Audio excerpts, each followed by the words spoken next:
Welcome to Building Better Businesses, an ABA podcast.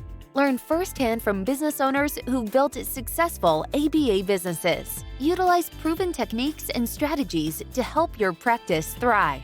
This is Building Better Businesses, an ABA podcast with Jonathan Mueller.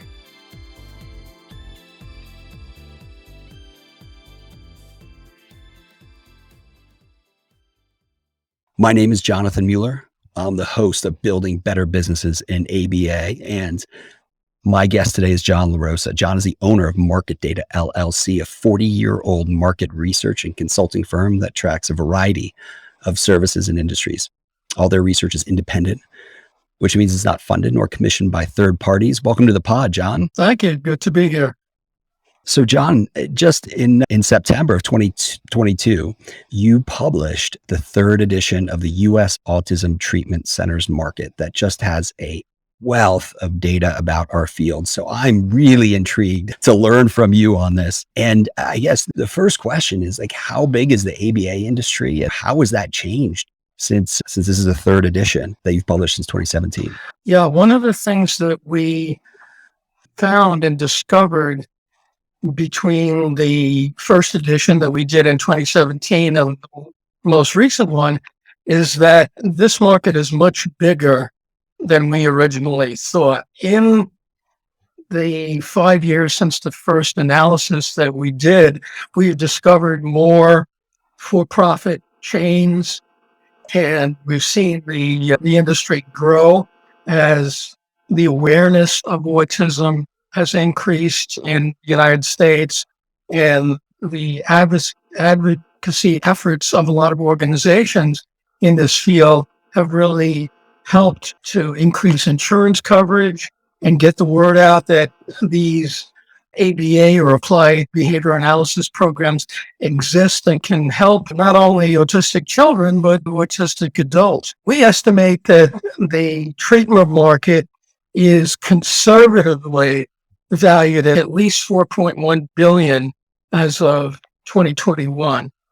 And this is a lot higher than we thought in 2017. The pandemic did affect the industry somewhat in the early months of the pandemic, where people didn't want to go to schools or treatment centers in person because they have fears of getting infected or the children getting infected. So they had to switch to virtual delivery of services, but they very quickly did that so that the effect on revenues and the industry really wasn't too bad at all in 2020. The treatment programs really held up a lot better than we expected.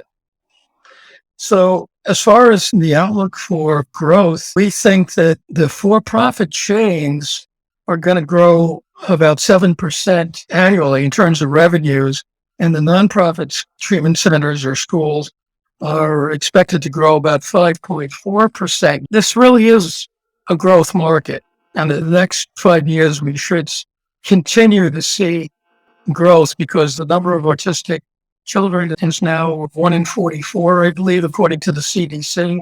So there's a lot of untapped potential and high demand for the services of the ABA programs.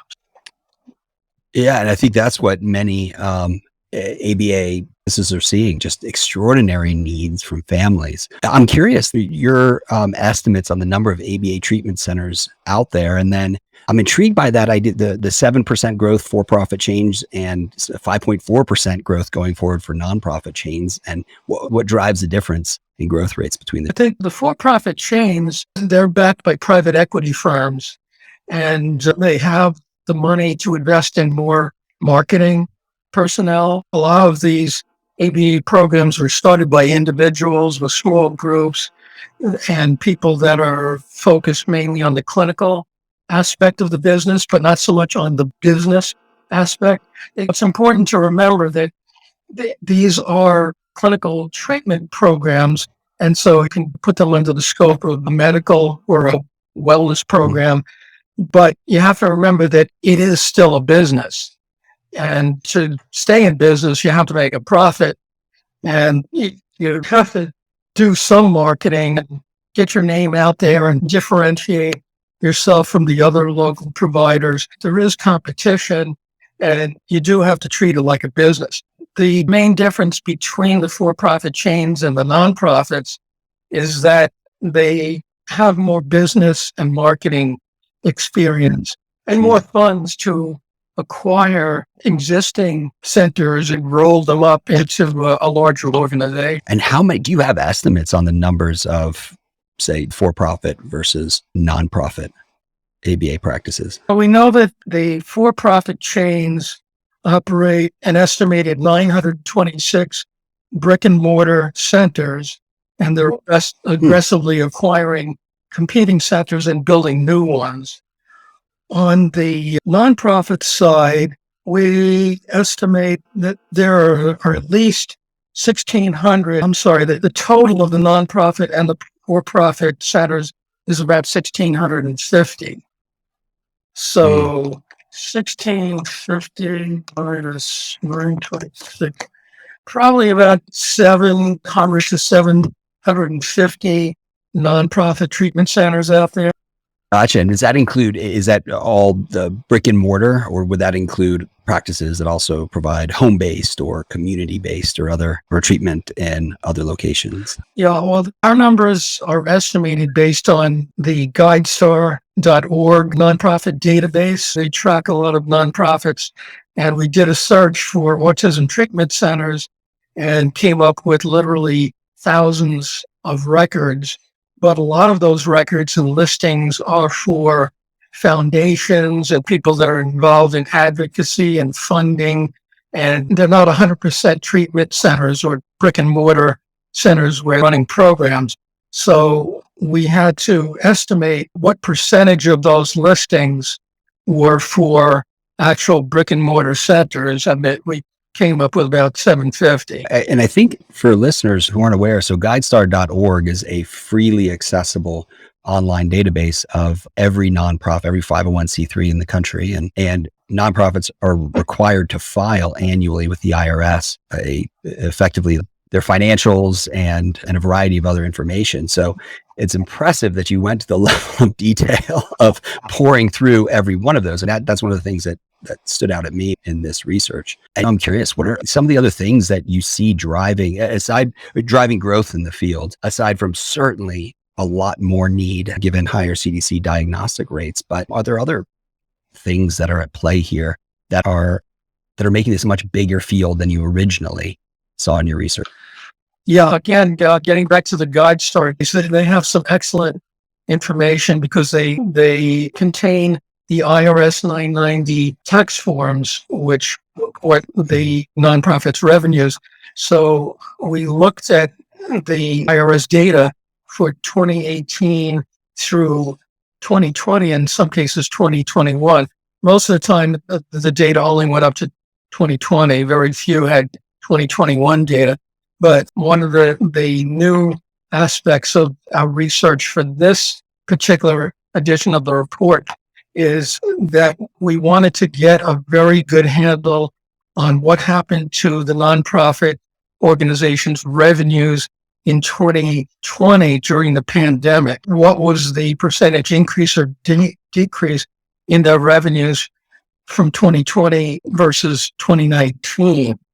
And what we found was surprising that this group, their revenues increased by 6.8% in 2019 and actually grow another 1.3% in 2020. So the growth rate did decline during the pandemic in 2020, but not drastically. So that was a surprise. The revenues in 2020 for the nonprofits were estimated at about $2.73 billion. Wow. And that accords, I think, with some of what I saw at my organization, some behavior partners, where there were certainly some pauses where families wanted to take a break from services. And there were also a lot of families who said, hey, we now in the midst of a global pandemic, we need ABA services more than ever, especially as schools shut down. And so I'm curious, the GuideStar is a great explanation for sort of level of digging that you and your team did to estimate revenues for nonprofit sector. How do you estimate revenues for the for-profit sector when vast majority, if not every ABA practice, at least that I'm aware of, is a private company. That is, they're not public. Yeah. For the for-profit chains, what we did was we took a ground-up approach and we just looked at each company individually. I'll say the May Institute. The May Institute is one of the private companies, one of the few private companies that does release financial data. And so we found that based on their revenues and the number of centers that they operate, their average revenues per center in 2021 were about $951,000 per year. So we used that as a proxy to estimate the revenues of the other for-profit chains based on the number of centers they had. If they operated 100 centers, we just took 100 times 951,000 and came up with an estimate for that company. So it's important to realize that there is no official source of revenues or operating metrics or benchmarks for this industry by the Census Bureau, by the government, by any other private sector trade associations or clinical associations. It has to be done by market research companies like ourselves with some assumptions and some estimates based on whatever data we do have. That's really intriguing. Power to the May Institute, where even though they don't have to disclose financial statements and data, that they still do that. And it's one of the things in healthcare, I think, probably one of the reasons our healthcare system is so expensive is there's not price transparency. That is, a consumer couldn't just go like you would if you're ordering a latte. You could see the different prices on a coffee board. You can't do the same thing when you're accessing healthcare services. It sounds like May Institute is pretty unique when it comes to that, but is that any kind of trend you're seeing? More disclosures of financials and more price transparency? Or is that outside the scope of the research? It's still pretty difficult to get any kind of financial information from the for-profit chain. So like we said with GuideStar, you do have the revenues as reported to the IRS because they're a 501(c) nonprofit. But on the for-profit side, very few people want to talk or be interviewed about the industry. It's very tight-lipped. And even though they're run by private equity firms, I think people are very hesitant to talk about the industry or their operations in particular for fear of competitive reasons. They just don't want to disclose. So I don't think that'll change in the near term. I think they'll continue to keep that information close to the vest. And John, you see a variety of different services or service fields and industries. And I'm curious, how do these growth rates, as you were describing, 7% annually and 5.4% annually for-profit versus nonprofit, is that faster? Is it slower than other healthcare sectors? It's hard to say. There are some high growth healthcare sectors where there's a lot of demand, but this is a pretty good growth rate. And when you're seeing 6-7% growth per year, and you have a market that's really not that affected by recessions, that's unique. Right now, there's only about 30,000 APA therapists that are certified in the United States, and that is well under what it should be. And the number of treatment centers is a lot lower than the demand. It's important to realize that there's 5.4 million autistic children. 1.4 million autistic children in the United States and another 5.4 million adults. So that's 6.8 billion autistic people in the United States that need some form of treatment. Granted, the adults that are over 18 years of age are probably not enrolled in ABA programs, but the 1.4 million children, a lot of them are. And so demand is really outstripping the supply right now by a large margin, and for the next 5 years. Yeah, and that's kiddos who have actually been diagnosed. And we know the trend over the last 20 years, just looking at the CDC data, is that there are increasingly higher diagnostic rates. So that's probably, on the one hand, as you referenced earlier, why maybe these numbers are a little conservative. I think some of the data that I've seen from the Behavior Analyst Certification Board for a number of BCBAs who have been certified is actually closer to 50,000 But I wonder if comparing that to the 30,000, is that sort of practicing versus all BCBAs who are certified, or tell me more about that data? I'm not too sure about those numbers. One thing I wanted to mention also is that the insurance coverage has increased from 36% of the autistic children being covered by insurance in 2016 to about 64% today. So that's another reason why the market has been growing. Oh, wow. So in 2016, if I understand you right, the 36% of children with autism had some type of insurance that covered it. And now today it's 64% of kiddos. Yes, according to Autism Speaks, I believe. So I have a combination of demand outpacing supply of programs, more favorable insurance reimbursement, private equity investment, and the rising incidence of autism among children. All of this points to sustained growth over the next 5 years. You also mentioned earlier about recession, right? And I know that's some of the talk in the macroeconomic climate that maybe we're in a recession in the first half of 2022, at least by the technical definition. And with rising interest rates, there's a chance we're going to see another recession next year in 2023. And healthcare, as you describe it, is sometimes considered recession resistant.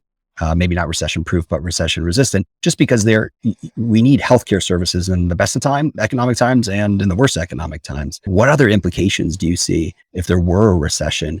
Is that going to impact demand and access to services? Is it going to impact what happens with growth in ABA providers? I don't think that a recession, if it comes, will have much of an effect on this industry, just because of the combination of factors that I mentioned, the increasing insurance reimbursement, the continued high number of children with autism, the fact that public awareness is increasing about these programs, the fact that the for-profit chains are building and adding new centers as well as acquiring existing ones.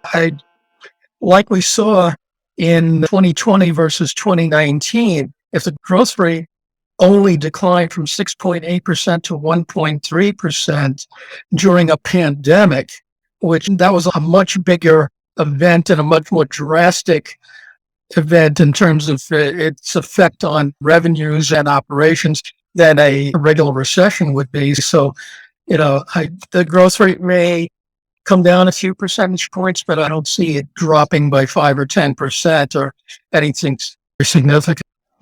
I got you. To be clear, it dropped to 1.6% positive growth. It was still growing in the midst of a global pandemic. It wasn't negative growth, whereas we saw many other industries actually see. That's compelling. What were some of the other or most surprising findings? The most surprising finding was that the industry or market is much bigger than we thought, double the size of what we estimated in 2017.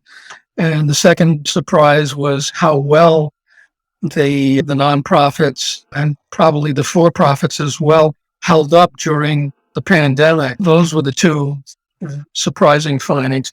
And also just the sheer number of organizations out there that exist. When looking at that GuideStar database, again, literally thousands and thousands of local nonprofit organizations that are focused on advocacy, awareness, funding, foundations, courses, resource portals, and the support organizations. It's just a tremendous number of them across the United States. John, do insurance companies publish any data that's made public about claims reimbursed or level of spend that they have on ABA services, or is that generally held closer to the vest? We didn't see too many reports related to insurance. We did see a couple of reports by state legislatures, like in Missouri and California, where they talked about the average cost of ABA treatment programs based on claims data. And there's quite a variation as well. In California, the average cost of an ABA program per year per student was about $9,000. And in Missouri, it was about 4,428. Looking at those numbers, if you multiply that average cost times the roughly 1.4 million children in treatment, then that varies considerably in terms of the size of the market. So in fact, one of the for-profit chains, Butterfly Effects, has estimated that the industry could be worth as much as 5 to 8 billion, even higher than the number we. Oh my gosh. And that's publicly available data? I'm curious what drives that number. We got that information from a quote from a published article about the industry where they cited someone in management for Butterfly Effects. So it wasn't in an annual report or 10K. Most of these companies are private and they don't have a 10K or annual report with statements like that, but it came out of an interview in a published article. Wow. And a 10K, for clarification for listeners, that's the required annual filing that reports on their financial statements and a variety of other things. John, did you see, or I don't know if the report has this level of breakdown, but is growth in the ABA field, is it pretty even across different geographies and service locations, or does it tend to skew? We didn't look at the industry on a regional basis. It's a national analysis. We just don't have enough data to break it down by state or region. Normally, for a lot of markets, we would have that information from the Census Bureau, but the Bureau of the Census doesn't designate this market or industry with a code where they collect data every 5 years. It's really not considered a traceable industry yet. And that's one of the problems. Hopefully that will change in the future, and they'll assign an NAICS code, which stands for North American Industrial Classification System. They'll eventually assign a code to the treatment centers in this industry. But I think we're a few years away from that. Tell me more about getting assigned an NAICS code. What leads to that? And then what would that mean in terms of the kinds of publicly available information on our field? The large players in the industry would have to petition the Census Bureau to create a new code for the industry. And then the Census Bureau would look at it in terms of what information the treatment providers would be willing to provide. Whatever forms that the government provides, the information is aggregated, so you don't know what the revenues of a specific company are. It's all lumped in together, and then they make an estimate of the industry size and the growth rate from year to year. And they also collect some other metrics like payroll as a percent of sales, number of establishments in the industry, revenues per establishment of single unit versus multi-unit firms. And they classify the establishments by type and by size and by state and region. So all of that would be completely new data for the industry, which would be great. Wow. And that all falls under the Department of Commerce. The Census Bureau. Census of Service Industries. Gotcha. But it sounds like we're a few years away from having all of that publicly available data. You mentioned earlier that there's acquisitions are happening of smaller providers. And I'm curious, is there any other insights that you have or what you're seeing in terms of market consolidation? It's an industry where there's still a lot of small mom and pop private companies in the business.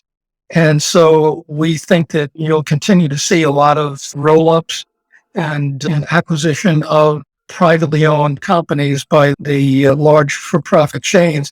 As I mentioned, private equity plays a big role in this industry right now and has for the last decade or so. There's a total of about 60 private equity firms, including Blackstone and KKR, some of the biggest ones out there, that have invested literally billions of dollars into the autism treatment industry.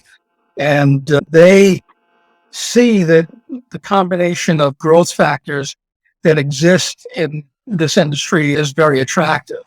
And that's why private equity is investing in it, because they see a lot of untapped market potential and future growth, and that's what they look for. Have you seen any data around, call it the top 10, top 20, top 30, whatever, pick the number, of the largest ABA providers?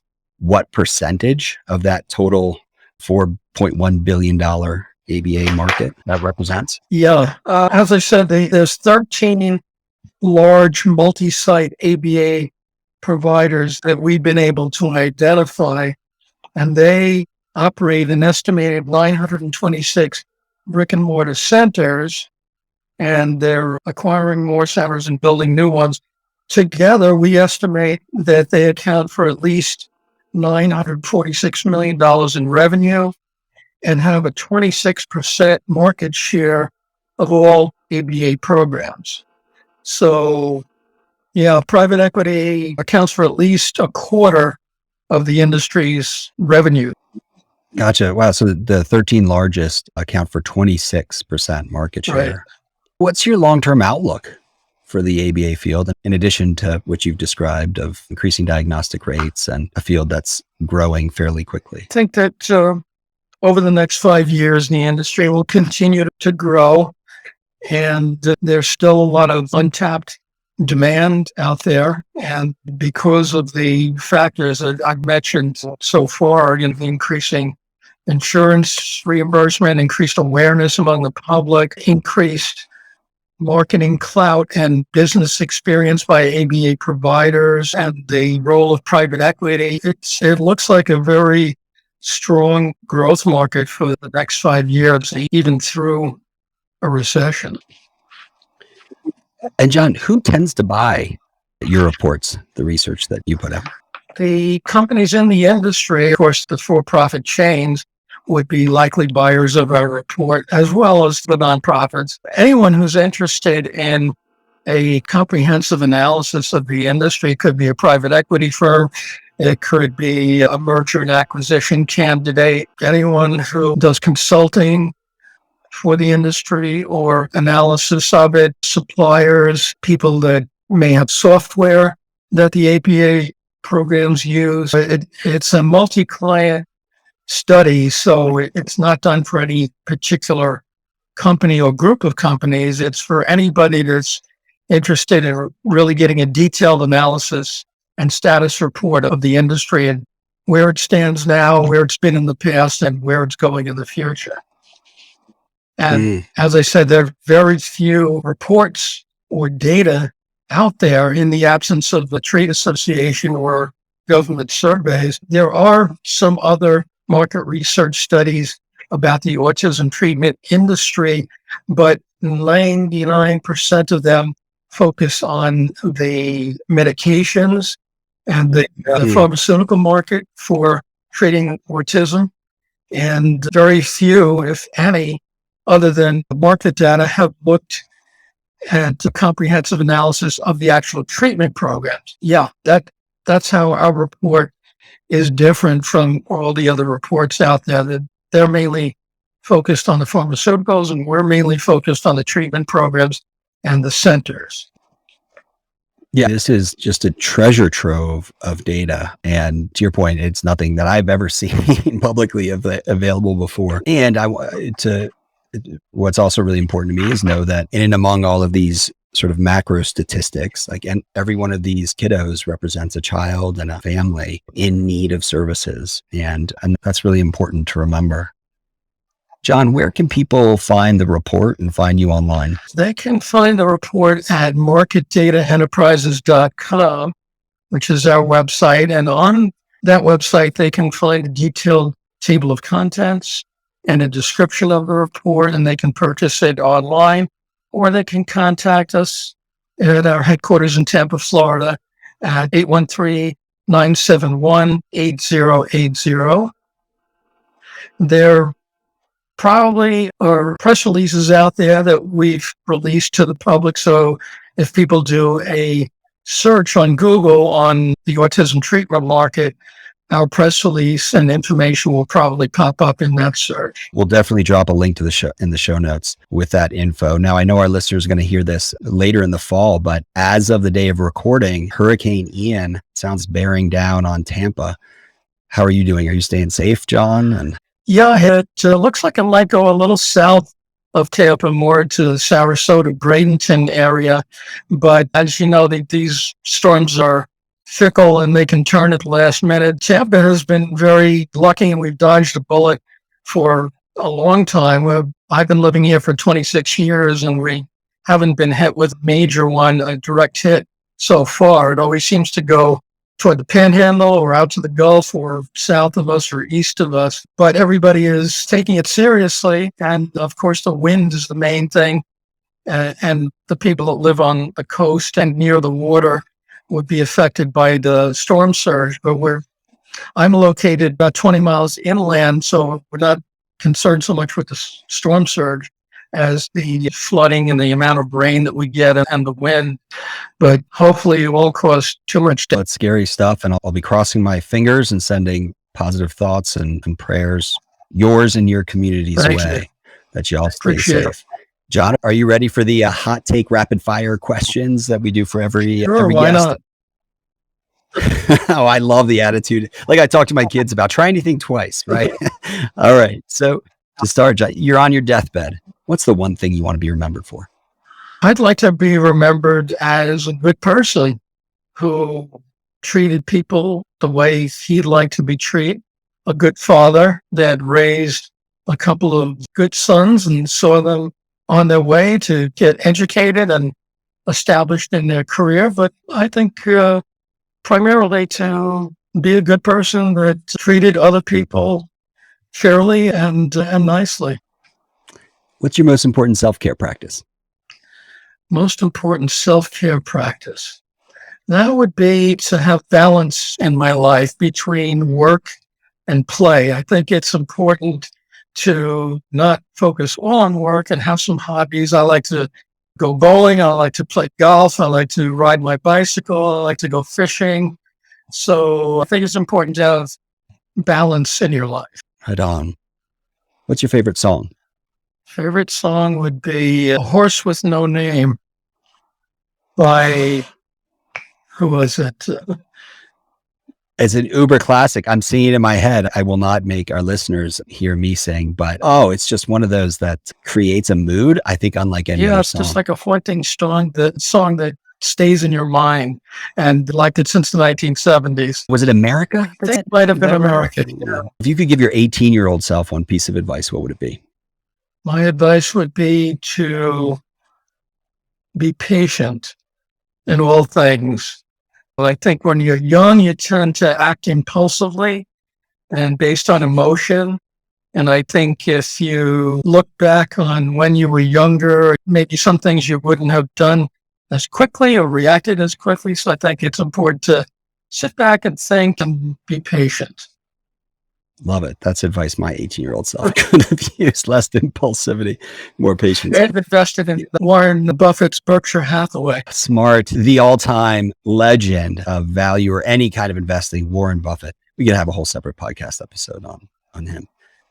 And finally, John, you can only wear one style of footwear. What would it be? It would be